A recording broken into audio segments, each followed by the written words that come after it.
Bonsoir la madame. Le texte que je vais vous faire n'existe pas encore. Je fais de l'improvisation, donc je vais avoir besoin de vous. Donc ce que je vais faire, c'est que je vais prendre un petit papier, un petit crayon, et je vais vous demander 7 mots, ceux que vous avez envie d'entendre, ceux qui vous viennent. Et parmi ces 7 mots, en fait, vont me permettre d'écrire une histoire. Donc je vous écoute. Pluie, épluchure. Excusez-moi, vous pouvez dire plus fort. Lobotomie. Plume. Pluie. Pluie. Sortie. Sortie, flageolet. Flageolet, j'ai pas entendu au fond, pardon. Ptérodactyle ici. Madame. Ouais, madame. Ok, est-ce que... Ah, madame, ok. Peut-être la madame, ça va... Vous pouvez avoir un 7e mot sur le parlement, s'il vous plaît. Paul Mirabel.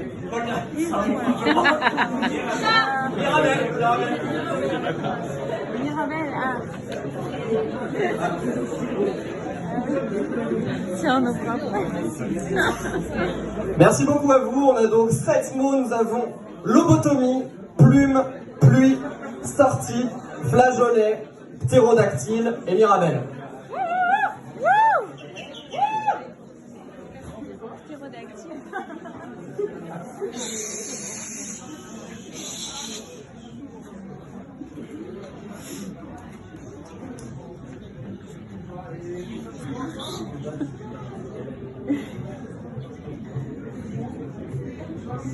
Il y a des fois où on se sent extérieur au monde.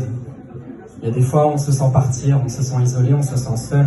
C'est comme si tout était en décalage, comme si on devenait spectateur de ce qu'on apercevait autour de soi.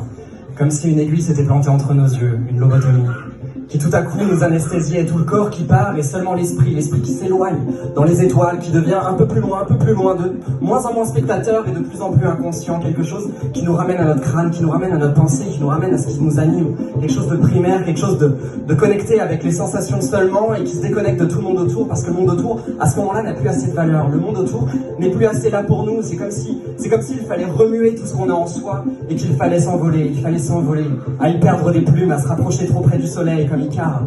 Il y a quelque chose dans ces instants-là d'un peu effacé et qu'on regrette bientôt parce qu'on sait tout ce qu'on va rater, cette FOMO qui nous passe, ce moment où on sait qu'il se passe énormément de choses autour de nous et qu'on peut juste plus, on n'a plus la force. Ça peut être un super repas avec des amis, ça peut être un moment en famille, ça peut être un moment qu'on n'oubliera jamais et qu'on aurait oublié jamais si on avait été là, mais dans notre esprit c'est la pluie. Alors on regarde les nuages se former et on n'arrive pas à détacher les yeux d'eux. C'est comme des orages qui se déchaînent partout, qui se déchaînent dans notre corps, qui nous envoient des petits picotements et qui nous déconnectent de tout le reste. Et il n'y a pas de porte de sortie. On est toujours coincé là, on n'arrive pas à s'évader. On aimerait s'évader, on aimerait pouvoir dire à notre cerveau, soit un corps comme les autres, soit comme tous ces gens qui arrivent à profiter, soit comme tout ce monde autour qui arrive à danser, qui continue de danser, mais parfois en fatigue. Alors la danse s'arrête. Alors on se rend compte qu'on est en déséquilibre, qu'on est beaucoup plus stable quand on danse, quand on est en mouvement, parce que le mouvement nous rassure, parce que le mouvement c'est la vie, c'est ce qui nous fait avancer. Le temps il s'arrête jamais normalement, le temps c'est une flèche. Donc on reste là, on est là comme un mauvais repas, comme un mauvais moment, comme si on devait finir subitement à la cantine tous les flageolets de l'assiette et qu'on n'avait pas le droit de quitter la salle tant qu'on n'aurait pas mangé les flageolets.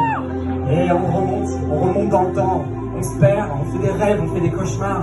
On se rappelle les dinosaures, on se rappelle les ptérodactyles qui volaient autour, on a l'impression qu'on se fait manger par le monde, que le monde entier est un T-Rex énorme qui va nous dévorer. Et il y a tout autour de nous qui perd son sens, jusqu'à qu'enfin une voix familière nous rappelle, une voix qu'on aime, une voix qui nous parle, la voix de quelqu'un qu'on chérit et qui subitement commence à enlever les nuages, qui commence à faire repousser dans les cendres de notre esprit quelque chose de fécond. Ce sont des arbres qui se réveillent, des fleurs, des mirabelles qui tombent dans l'arbre fruitier. Et de tous ces fruits, de toutes ces fleurs, on comprend qu'on va subitement pouvoir en faire quelque chose, que l'instant d'effacement, que l'instant d'évasion, il est terminé, et qu'on va pouvoir se nourrir de la vie, se nourrir du tout, sentir se reconnecter à chacun. D'abord cette première personne qui nous a permis de nous évader, et ensuite tout le reste, parce qu'au fond c'est ça qui compte. C'est précisément dans ces instants-là qu'on se retrouve. Précisément dans ce moment où une personne nous rappelle ce que c'est que le lien et qu'on peut subitement d'un coup se reconnecter à toute l'humanité. Merci.